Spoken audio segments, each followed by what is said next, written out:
তার সাথে সাথে আমাদের ঢাকা বিশ্ববিদ্যালয়ের নেতৃবৃন্দ এবং ঢাকা মেডিকেলের আমাদের যে ইউনিট রয়েছে তারা এখানে গুরুত্বপূর্ণ দায়িত্ব পালন করেছে। বিশেষ করে আপনারা দেখেছেন যে রক্তের যে একটা ক্রাইসিস ছিল সেটি দূর করার জন্য আমাদের ঢাকা বিশ্ববিদ্যালয়ের এবং ঢাকা মেডিকেলের নেতৃবৃন্দরা অপরিসীম ভূমিকা পালন করেছে।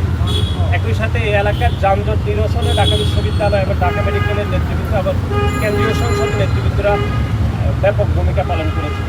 এবং গত 2 দিন ধরে বাংলাদেশ জাতীয়তাবাদী ছাত্র দলের পক্ষ থেকে জরুরি সহায়তা কেন্দ্র এখানে আপনারা দেখেছেন এইটি চালু রয়েছে।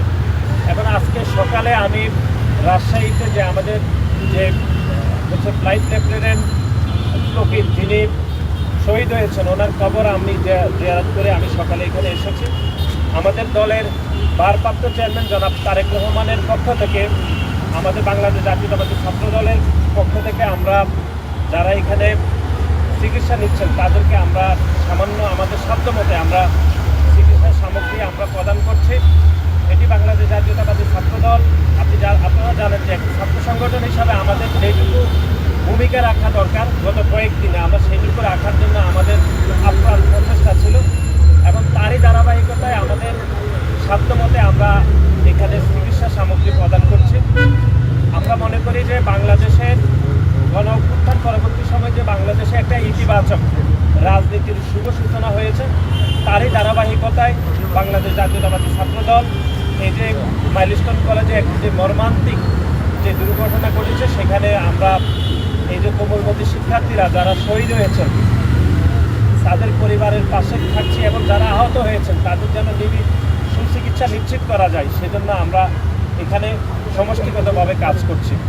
এবং আজকের এই চিকিৎসা সামগ্রী হয়তো এটি যারা এখানে চিকিৎসা নিচ্ছেন তাদের জন্য হয়তো এটি পর্যাপ্ত না, কিন্তু তারপরও ছাত্র সংগঠন হিসাবে আমাদের যেটুকু সামর্থ্য রয়েছে সেই সামর্থ্য দিয়ে আমরা ওনাদের পাশে থাকার চেষ্টা করছি এবং আমরা সরকারের নিকট আমরা বিনীত অনুরোধ করবো যেন ওনাদের সুচিকিৎসা নিশ্চিত হয় সেজন্য সরকার যাবতীয় প্রতিটি পদক্ষেপ গ্রহণ করবে বলে আমরা বিশ্বাস করি।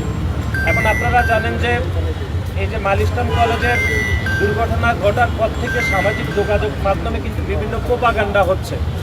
বিশেষ করে আমরা গতকালও বলেছি যে জামাতের আমি একটি দায়িত্বশীল জায়গায় থেকে তিনি গণমাধ্যমে বলেছেন যে তিনি তার মতো বলেছেন যে 100-রও বেশি যে কোমলমতি শিক্ষার্থী এখানে হয়তো মারা গিয়েছেন। তিনি তার বক্তব্য বলেছেন যে তিনি যে বলেছেন এই কথা এতে কিন্তু জনমনে বিভ্রান্তি তৈরি হয়েছে। কিন্তু আমরা আমাদের সেনাবাহিনী আমাদের সশস্ত্র বাহিনীর উপর আমরা চরম আস্থা রাখতে চাই। এখন ওনারা যে সংখ্যা বলেছেন সেই সংখ্যার উপরে আমাদের পূর্ণ আস্থা রয়েছে। কলেজের সামনে এবং সচিবালয়ে কিন্তু 2টি মব তৈরি হয়েছে। সেখানে বলার চেষ্টা করা হয়েছে যে লাশের সংখ্যা নিয়ে লুকোচুরি করা হয়েছে। এটি কোনোভাবে কাম্য নয়, কারণ এখানে যতজন শিক্ষার্থী শহীদ হয়েছেন তাদের প্রত্যেকের কিন্তু হিসাব নেওয়া খুবই সহজ।